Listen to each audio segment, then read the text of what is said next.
Hello guys, welcome back to my YouTube channel और मैं हूं नीलू। हम पढ़ रहे हैं एमपीपीएससी मेंस 2024 और 25 के लिए निर्माण आईएएस की बुक।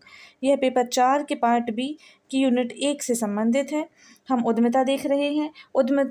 और हम पढ़ चुके हैं उद्यमिता एक परिचय कंप्लीट कर चुके हैं और आज हम पढ़ने वाले हैं उद्यमशीलता की प्रक्रिया। यह उद्यमशीलता की प्रक्रिया का 3rd वीडियो होगा। इसके पहले की जो वीडियोज़ हैं वो आपको मेरी प्लेलिस्ट में मिल जाएंगे, तो आप लोग वहाँ से देख सकते हैं। आज हम पढ़ेंगे विचार, जांच, विचार, अनुवीक्षण।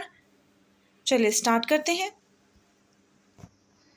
इस चरण के दो प्रमुख उद्देश्य हैं। पहला, उन विचारों को खत्म व खारिज करना जो स्पष्ट रूप से आगे ध्यान देने में अयोग्य हैं, और दूसरा, उन शेष विचारों में से उन विचारों का चयन करना जो तकनीकी शोध के अन्वेषण के काम को पूर्ण करने के लिए सक्षम है अथवा पर्याप्त ताकत रखते हैं। मुख्य रूप से अस्वस्थ अवधारणाओं को संसाधन लगाने से पहले खत्म करना, जिससे उद्यमी नुकसान से बच सके। अतः विचार अनुवीक्षण उपलब्ध विचारों की लाभप्रदता को जानने के लिए उसकी संभाव्यता व व्यवहार्यता के संदर्भ में उन विचारों की समीक्षा करने की प्रक्रिया है।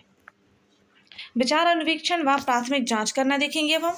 तो विचारों का एक मजबूत प्रवाह होना एक अच्छा प्रारंभिक बिंदु होता है। जितने अधिक विचार उत्पन्न किए जा सकते हैं, उतना कम प्रति आय लागत पर विचारों का उत्पादन किया जाता है। इसके उपरांत एक कंपनी की अच्छे व बुरे विचारों को जांचने की प्रभावशीलता काम आती है। जितना जल्दी एक संगठन ऐसे विचारों को खारिज करने में सक्षम होती है जिनमें वास्तविक क्षमता की कमी हो, उतना बेहतर होता है। इसी कारण से प्रत्येक विचार के अनुवीक्षण की प्रक्रिया महत्वपूर्ण है, जो इसे बहुत जल्दी अच्छे या बुरे के रूप में स्थापित करता है। निम्नलिखित कुछ मापदंड हैं जो मौलिक हैं और जिन्हें पहले लागू किया जा सकता है। पहले देखेंगे, सबसे पहले प्रस्ताव रखने की कंपनी की क्षमता। नेक्स्ट है कंपनी की उत्पादन क्षमताओं एवं तकनीकी विशेषज्ञता के साथ तालमेल व उपयुक्तता।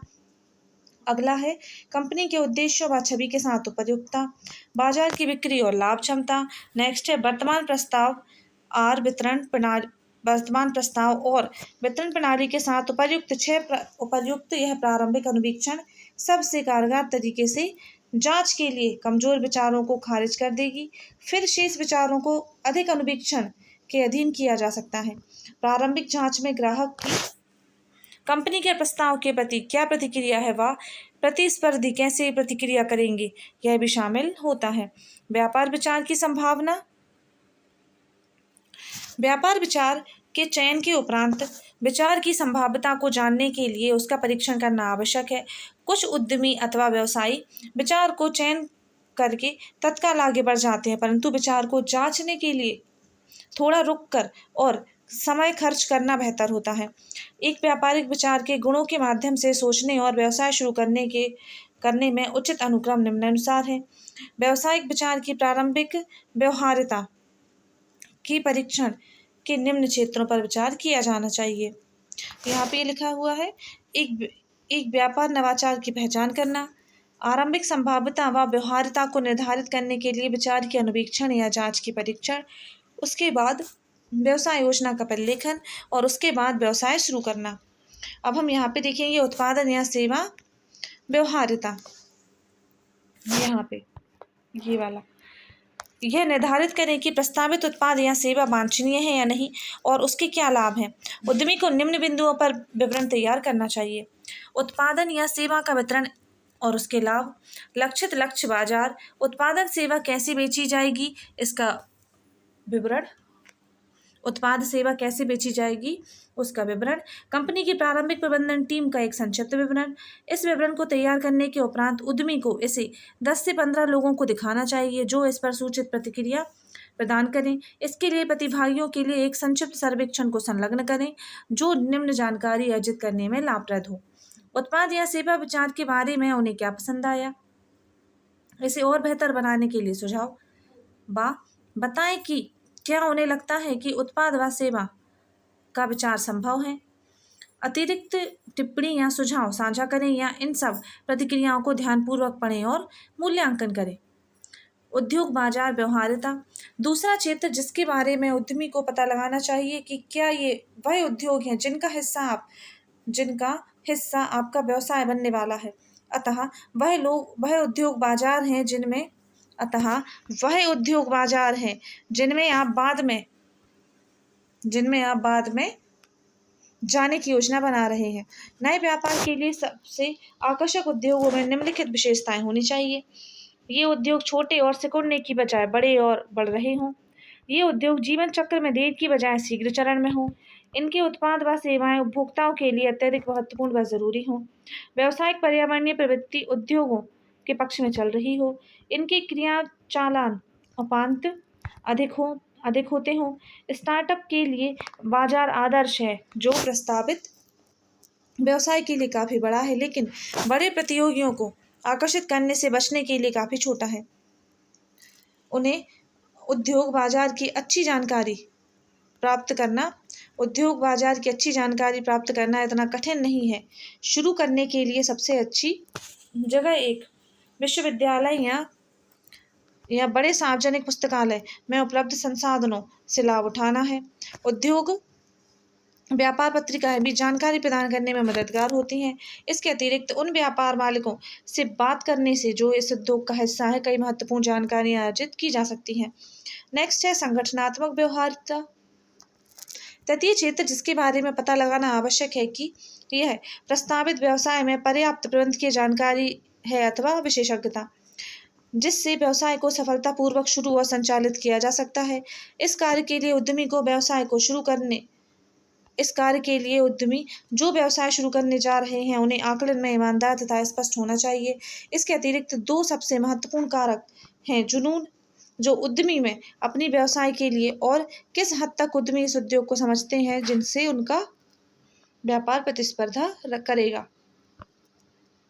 उपयुक्त कारकों के अलावा अन्य लोगों से संबंधित कारक भी हैं जिन्हें स्टार्टअप की सहायता से जोड़ा जाता है, जैसे संबंधित उद्योग अनुभव या पूर्व व्यवसाय स्टार्टअप अनुभव, नकदी प्रवाह प्रबंधन में अनुभव और विशेषज्ञता, स्टार्टअप सलाह प्रदान करने वाले लोग व सलाहकारों तक पहुंच, रचनात्मकता का स्तर, स्नातक या स्नातकोत्तर डिग्री। यह आवश्यक नहीं है कि उद्यमी इन सभी कारकों में श्रेष्ठ हो, परंतु इन सब कारकों के आकलन से उद्यमी को यह सामान्यतः ज्ञात होता है कि प्रस्तावित व्यवसाय शुरू करने के लिए वह कितना तैयार है। उद्यमी को यह समझ होनी चाहिए कि व्यवसाय शुरू करने में कितना खर्च आएगा। उद्यमी को चाहिए कि व्यवसाय शुरू करने और चलाने के लिए परिचालन खर्चा और पूंजीगत खरीद की सूची से एक प्रारंभिक बजट तैयार करें। कुल आंकड़ों तक पहुंचने के बाद पूंजी या निवेश कहाँ से आएगा इसका स्पष्टीकरण प्रदान करें। यदि उद्यमी अपेक्षा करता है कि यह निवेश बैंक ऋण, किसी निवेशक अथवा दोस्तों या परिवार से आएगा, तो उसे यह विचार करना चाहिए कि वे विकल्प कितने यथार्थवादी हैं। आज के तकनीकी युग में इंटरनेट खोज भी उपयोगी व मददगार है, जिससे उद्यमी अपने संभावित व्यवसाय से जुड़ी महत्वपूर्ण जानकारी अर्जित कर सकता है। विचार अनुवीक्षण का महत्व। प्रतिफल को अधिकतम करते समय जोखिम को न्यूनतम रखना। यह उद्यमी को विवश करता है कि वह निर्णय ले कि उद्यमी प्रयास के लिए उनके लिए क्या सबसे महत्वपूर्ण है तथा इस उद्यम को आगे बढ़ाने में उद्यमी के लक्ष्य क्या है। संभावित तथा क्षमतापूर्ण विचारों का मूल्यांकन उसमें संयुक्त प्रतिफल तथा जोखिम के आधार पर करना चाहिए। एक अच्छे विचार में जोखिम के मुकाबले प्रतिफल अधिकतर होना चाहिए। महत्वपूर्ण विचार पर निर्णय देने में मदद। हर विचार बराबर नहीं होता तथा हर विचार को वास्तविकता में नहीं बदला जा सकता। अतः किसी नए विचार को व्यवसाय में बदलने से पूर्व अवसर की गहनता से जांच कर लेनी चाहिए। यदि उद्यमी नए अवसर को बिना विश्लेषण के विचार को उद्यम में परिवर्तित करता है तो यह एक उद्यम की असफलता का कारण भी हो सकता है।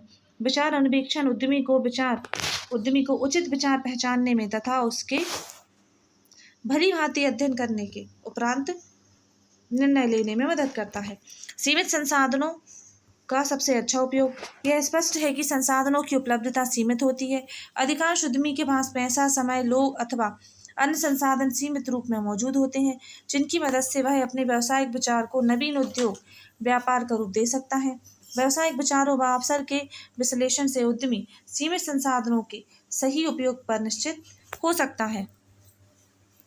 विचारों की ताकत व कमजोरी की पहचान करना। विचार अनुवीक्षण की प्रक्रिया द्वारा विचार के उचित अध्ययन व विश्लेषण के उपरांत उद्यमी हर विचार की ताकत व कमजोरी से अवगत हो जाता है, जो उसे उचित विचार व अवसर का चुनाव करने में सहायक सिद्ध होती है। अब नेक्स्ट है विचार अनुवीक्षण में त्रुटियां। सबसे पहले देखेंगे ड्रॉप त्रुटि।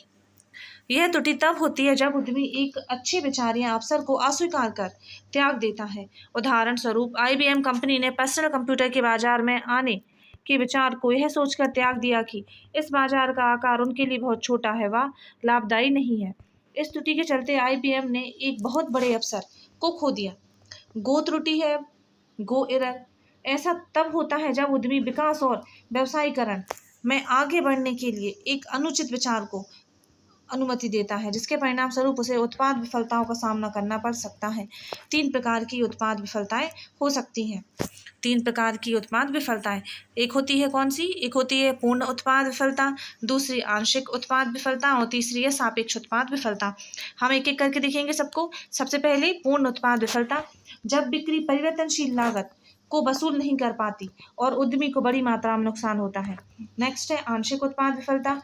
बिक्री सभी परिवर्तनीय लागत तथा कुछ निश्चित लागत को वसूल कर पाती है और उद्यमी को मामूली हानि होती है। अब लास्ट है सापेक्ष उत्पाद विफलता। उद्यमी लाभ तो कमाता है परंतु अपेक्षित नहीं। अब हम देखेंगे व्यवसाय योजना। उद्यमी द्वारा व्यवसाय की स्थापना या विकास संबंधी कार्यों में व्यावसायिक नियोजन एक अति महत्वपूर्ण कार्य है। यह दीर्घकालीन सफलताओं का मानचित्र है। यह वह मार्ग है जो व्यवसाय को सफलता की ओर अग्रसर करता है। किसी भी व्यवसाय की सफलता या असफलता व्यावसायिक योजना से प्रभावित होती है।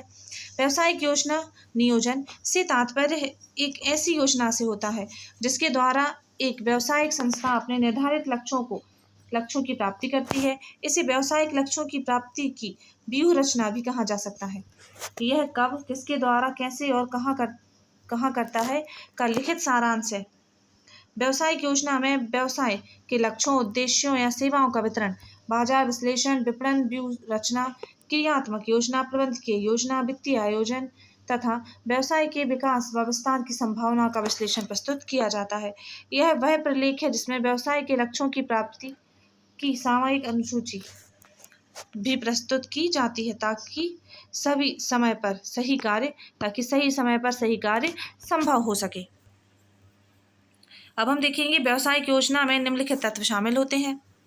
तो व्यवसाय का सामान्य परिचय, उत्पाद का विवरण, उत्पाद का बाजार क्षेत्र, ग्राहकों का क्षेत्र, बाजार की प्रतियोगिता, व्यूह रचना, कर्मचारी विश्लेषण, प्रबंधकीय निर्णय, व्यवसाय अवसर एवं विकास संभावनाएं, वित्तीय आयोजन, लागत लाभ निर्धारण और संदर्भ। अब इन जो रूपरेखा है इसमें जो तत्व शामिल किए गए हैं इनको हम एक एक करके देखेंगे। तो व्यावसायिक आयोजन की रूपरेखा, इसमें पहले भाग में हम देखेंगे, प्रथम भाग में व्यवसाय की अवधारणा, जिसमें हम व्यवसाय का परिचय देखेंगे। इसके अंतर्गत फर्म का नाम, पता, प्रधान कार्यालय, शाखा, फोन तथा महत्वपूर्ण मोबाइल नंबर के साथ व्यवसाय के लक्ष्यों, उद्देश्यों, दृष्टिकोणों, व्यवसाय के विकास, नवीन प्रवृत्तियों व नव उत्पादों का विवरण प्रस्तुत किया जाता है। उत्पाद तथा सेवा, इसके अंतर्गत उत्पाद या सेवा का वितरण, उत्पादन लक्ष्य, बाजार लक्ष्य, प्रतियोगिता, व्यावसायिक स्थिति, स्टाफ तथा आवश्यक यंत्रों तथा संस्था की प्रगति के इतिहास तथा भावी संभावनाओं का विवरण प्रस्तुत किया जाता है। नेक्स्ट है विक्रय पूर्वानुमान। इसके अंतर्गत निम्न बातें स्पष्ट की जाती हैं। व्यवसायिक लक्ष्य, इसमें परियोजना की अवधि, विनियोग का प्रत्यय तथा बिक्री का लक्ष्य निर्धारित किया जाता है। नेक्स्ट है विक्रय पूर्वानुमान।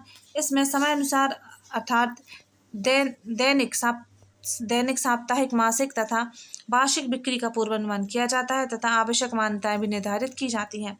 नेक्स्ट है विपणन योजना। इसके अंतर्गत विक्रय व्यूह रचना निर्धारित की जाती है तथा विपणन प्रणाली एवं वितरण श्रृंखला निर्धारित की जाती है। लागत व मूल्य तथा किस्म का निर्धारण किया जाता है। विक्रय संवर्धन व विज्ञापन की नीति का निर्धारण किया जाता है। नेक्स्ट है उत्पाद नियोजन। इसके अंतर्गत निर्मित वस्तुओं का विवरण, कच्ची सामग्री का अनुमान, उत्पादन प्रविधि, कारखाना तथा कार्यालय का स्थान निर्धारण, क्रय योजना, सामग्री नियंत्रण की तकनीक, कार्मिक आवश्यकताएं आदि का विवरण तैयार किया जाता है। व्यावसायिक संरचना। इसके अंतर्गत व्यावसायिक संगठन का स्वरूप निर्धारित किया जाता है, प्रबंधन, स्वामित्व तथा संचालन का स्वरूप निर्धारित किया जाता है, सेवा वर्गीय अधिकारियों के अधिकार, कर्तव्य तथा दायित्व निर्धारित किए जाते हैं। नेक्स्ट है द्वितीय भाग, यानी कि जो है वित्तीय आयोजन, वित्तीय पूर्वानुमान। इसके अंतर्गत वार्षिक वित्तीय विवरण, लाभ हानि खाता, विक्रय पूर्वानुमान, क्रियात्मक पूर्वानुमान प्रस्तुत किया जाता है। पूंजीकरण। इसके अंतर्गत विनियोजित पूंजी का विवरण प्रस्तुत किया जाता है। इसके अतिरिक्त सर्वाधिक ऋण का आवेदन भी प्रस्तुत किया जाता है, जिसमें सर्वाधिक ऋण की आवश्यकता, राशि, विनियोजन एवं उपयोग, नकदी की आवश्यकता, अब तक लिए गए ऋण की अदत्त राशि, लागत विवरण इत्यादि का उल्लेख किया जाता है। संदर्भ। इसके अंतर्गत विविध सलाहकार का नाम, पता, फोन, मोबाइल, ईमेल एड्रेस आदि का विवरण दिया जाता है। चार्टर्ड अकाउंटेंट के नाम, पते, संपर्क नंबर, ईमेल एड्रेस इत्यादि दिए जाते हैं। उपभोक्ताओं तथा पूर्तिकर्ताओं की सूची व पदाधिकारियों के नाम, पते व संपर्क नंबर दिए जाते हैं। अब जो हमने चैप्टर कंप्लीट कर लिया है उद्यमशीलता की प्रक्रिया, अब इसके कुछ स्मरणीय तथ्य हैं जिनको हम देखेंगे। ये आपको 2 नंबर में लिखने को आ सकते हैं, ये बहुत शॉर्ट है। चलिए स्टार्ट करते हैं। व्यावसायिक विचार प्राप्त करने के स्रोत क्या क्या होते हैं? तो कार्य वातावरण, सफल उद्यमी, व्यावसायिक पत्रिकाएं एवं व्यापारिक प्रदर्शनियां, प्रबंध सलाहकार, सहायसी पूंजी फर्में, प्रौद्योगिकी हस्तांतरण एजेंसियां, क्षेत्रीय विकास एजेंसी, सरकारी गजट, प्रपत्र, पेटेंट कार्यालय आदि। नेक्स्ट है रचनात्मकता के अभिलक्षण। तो वो होते हैं कल्पनाशीलता, उद्देश्यपरकता, मौलिकता, मूल्यपरकता और क्षमता। रचनात्मकता के लिए अपेक्षित घटक कौन से हैं? तो ज्ञान, अभिप्रेरणा, आकांक्षा और निज अनुशासन। रचनात्मकता को बढ़ाने की विधियों के नाम लिखिए। तो पहला है विचार मंथन विधि, दूसरा है माइंड मैपिंग विधि और तीसरा होती है पार्श्व सोच विधि। रचनात्मकता को परिभाषित कीजिए। रचनात्मकता को उन विचारों या विकल्पों या संभावनाओं को उत्पन्न करने या पहचानने की प्रवृत्ति के रूप में परिभाषित किया जाता है जो समस्याओं के समाधान, दूसरों के साथ संवाद करने तथा स्वयं और दूसरों को सुविचारित करने में उपयोगी हो सकते हैं। नेक्स्ट है उद्यमिता के लिए रचनात्मकता की आवश्यकता। नवोपाय को प्रोत्साहन, विचार और समग्र सफलता की कुंजी, विचार उत्पत्ति को प्रोत्साहित करना। नेक्स्ट है दायरे से बाहर की विचार उत्पत्ति, उत्पादकता संवर्धन में सहायक, कर्मचारियों में व्याप्त संभावनाओं का दोहन, रचनात्मकता का विकास, अधिक धन उत्पत्ति, बाजार में अधिक हिस्सेदारी। अब नेक्स्ट है नवाचार की प्रक्रिया में बुनियादी चरण क्या है? तो अवसर है, संकल्पना, सत्यापित, विकसित और प्रसारित करना, ये नवाचार की प्रक्रिया के बुनियादी चरण है। नेक्स्ट है सृजनशीलता के लाभ। अधिक अच्छे उत्पाद, लागत में कमी, प्रतिस्पर्धी क्षमता में सुधार, उपभोक्ता की संतुष्टि, ग्राहकों की निष्ठा, कर्मचारियों की प्रेरणा, संस्था की ख्याति एवं छवि, उद्यमिता का विकास। विचार सृजन के स्रोत क्या है? तो उपभोक्ता, मौजूद कंपनी, अन्य देशों में विकास, मौजूद उपभोक्ता एवं मौजूद उत्पाद एवं सेवाएं, तो मौजूद उत्पाद और सेवाएं, प्रतिस्थापन, मध्यस्थ व मीडिया, सरकारी नीतियां। विचार सृजन की तकनीकें क्या क्या है? तो फोकस समूह है, विचार मंथन है, जांच सूची है, समस्या वस्तु सूची विश्लेषण, सिनेप्टिक्स है और ऊपर लिखित तरीकों का मिश्रण है। नवाचार कितने प्रकार के होते हैं? नवाचार 3 प्रकार के होते हैं, बार्धिक नवाचार, मौलिक नवाचार और बाधाकारी नवाचार। जिमेरर एवं स्कारबोरो के अनुसार सृजनशीलता को परिभाषित कीजिए। सृजनशीलता नए विचारों को विकसित करने तथा समस्याओं एवं अवसरों पर नवीन प्रकार के विचार करने की विधियां खोलने की क्षमता है। नेक्स्ट है उद्यमशीलता की प्रक्रिया। व्यवसायिक विचार की खोज, अवसरों की खोज, विचार की व्यवहारिकता एवं लाभप्रदता की जांच, विचारों का सामान्यकरण व मूल्यांकन, संस्था के निर्माण का निर्णय, संगठन संरचना का निर्माण, प्रारंभिक समस्याओं का मूल्यांकन, व्यवसाय की सामान्य योजना का निर्माण, वित्त व्यवस्था, स्टार्टअप के लिए पूंजी संग्रह, व्यवसाय का आरंभ या स्टार्टअप, विकास और उपज। विचार अनुवीक्षण की त्रुटियों का उल्लेख कीजिए। तो वह होती हैं ड्रॉप विधि और गो त्रुटि। तो ड्रॉप त्रुटि और गो त्रुटि। व्यवसाय की सामान्य योजना का निर्माण, उत्पादन नियोजन, संयंत्र एवं उत्पादन नियोजन, लागत नियोजन, संगठनात्मक नियोजन और विपणन नियोजन। सृजनशीलता प्रक्रिया के चरण है। तो पहला है विचार अंकुरन, विचार चिंतन, उद्भवन, प्रदीपन और सत्यापन। नेक्स्ट है व्यवसायिक आयोजन की रूपरेखा। व्यवसाय का परिचय, उत्पाद सेवा, विक्रय पूर्वानुमान। इसके अंतर्गत विक्रय पूर्वानुमान के अंतर्गत व्यवसायिक लक्ष्य, विक्रय पूर्वानुमान, विपणन योजना, उत्पाद नियोजन, व्यवसायिक संरचना। फिर है वित्तीय पूर्वानुमान, पूंजीकरण और संदर्भ है। स्कैमर का पूर्ण नाम क्या है? स्कैमर स्कैम्परर का पूर्ण रूप क्या है? तो SCAMMPERR का पूर्ण रूप है। तो एस का अर्थ है सब्स्टिट्यूट, सी का अर्थ है कंबाइन, ए का अर्थ है एडॉप्ट, एम का अर्थ है मैग्नीफाई, एम का अर्थ है मॉडिफाई, पी का अर्थ पुट टू अनदर, ई का अर्थ है एलिमिनेट, आर का अर्थ है रीअरेंज और आर है रिवर्स। अब हम देखेंगे 6 विचारशील हट क्या है। सफ़ेद टोपी जो कि तटस्थता की प्रतीक है। लाल टोपी अग्नि उत्कंठा का प्रतीक है। काली टोपी सजगता का प्रतीक है। पीली टोपी आशा का प्रतीक। हरी टोपी विकास जो रचनात्मकता, और नीली टोपी आकाश का प्रतिनिधित्व करती है।